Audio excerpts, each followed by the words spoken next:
Welcome to the bird media. నేను మీ పవన్ కృష్ణమూర్తి. వివాదాస్పద IPS officer Sunil Kumar Naik హైకోర్టులో ముందస్తు బెయిల్ పిటిషన్ దాఖలు చేయడం జరిగింది. దాని మీద విచారణ జరిగిన తర్వాత 12వ తేదీ వరకు విచారణకు హాజరు కావాల్సిందే. మొన్నైతే 4 రోజుల పాటు 5 రోజుల పాటు విచారణకు వెళ్ళి తీరాల్సిందే పొద్దు నుంచి సాయంత్రం వరకు అని చెప్పి ఉత్తర్వులు ఇచ్చారు.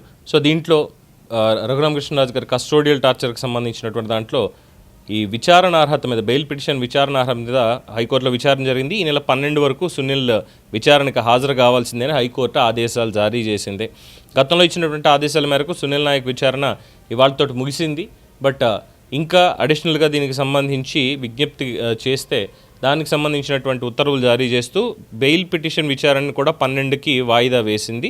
12వ తేదీ వరకు కూడా విచారణకి రావాల్సిందంటే ఇంకొక 3 రోజుల పాటు దీనికి సంబంధించి విచారణ కొనసాగుతుంది. అందులోనూ ఇవాళ కీలకంగా ఎక్కడైతే గుంటూరు సిఐడి కార్యాలయం ఉందో ఆ కార్యాలయానికి తీసుకుని వెళ్ళి అక్కడ సీన్ రీకన్స్ట్రక్షన్ చేసేటువంటి కార్యక్రమాన్ని దర్యాప్తు అధికారులు చేపట్టడం జరిగింది. మరి ఇవాళ ఏ ప్రశ్నలు అడిగారు, ఏ సమాధానాలు చెప్పారు, అలాగే సీన్ రీకన్స్ట్రక్షన్కి సంబంధించినటువంటి అంశంలో ఏ వివరాలు ఆయన బయటికి చెప్పారు లేదు చెప్పకుండా వదిలేశారు, అలాగే వాళ్ళు అడిగినటువంటి ప్రశ్నలకి పొడిగా సమాధానాలు ఇన్నాళ్ళు చెప్పారు. మరి ఈ రోజు స్పెసిఫిక్గా అడిగినటువంటి ప్రశ్నలకి ఏమన్నా క్లియర్ కట్ సమాధానాలు చెప్పారా?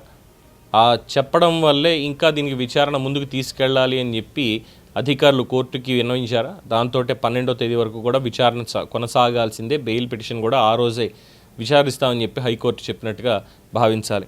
సో మొత్తానికి రఘురామకృష్ణరాజు గారి కస్టోడియల్ టార్చర్ కేసుకు సంబంధించిన దాంట్లో ఐపీఎస్ అధికారి అయినటువంటి సునీల్ నాయక్ 12వ తేదీ వరకు కూడా విచారణకు రావాల్సిందే. అండ్ ఆఫ్టర్ దట్ ఏదైనా జరిగేటువంటి అవకాశాలు ఉన్నాయనేది ఒక అంచనా.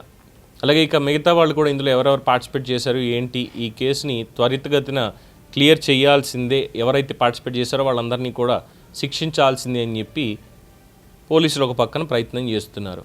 కానీ వీళ్ళు మాత్రం వాళ్ళకున్నటువంటి అనేక రకాల ఎలివేషన్ అన్నింటినీ కూడా అడ్డం పెట్టుకొని బయటకు వచ్చేటువంటి ప్రయత్నం చేస్తున్నారు. బట్ చట్టం ముందు అందరూ సమానమే అనేటువంటి పాయింట్ని ఒకటి తీసుకొస్తూ ఎంత పెద్ద అధికారైనా ఎవరైనా తప్పు చేసిన వాళ్ళకి శిక్ష పడాల్సిందే అని చెప్పి పోలీసులు, దీనికి సంబంధించినటువంటి విచారణ అధికారులు ఈ కేసుని చాలా ప్రతిష్టాత్మకంగా తీసుకుని ఎట్టి పరిస్థితుల్లో క్లోజ్ చేయడానికే ప్రయత్నం చేస్తున్నారు అనేది తెలుస్తున్నటువంటి అంశం.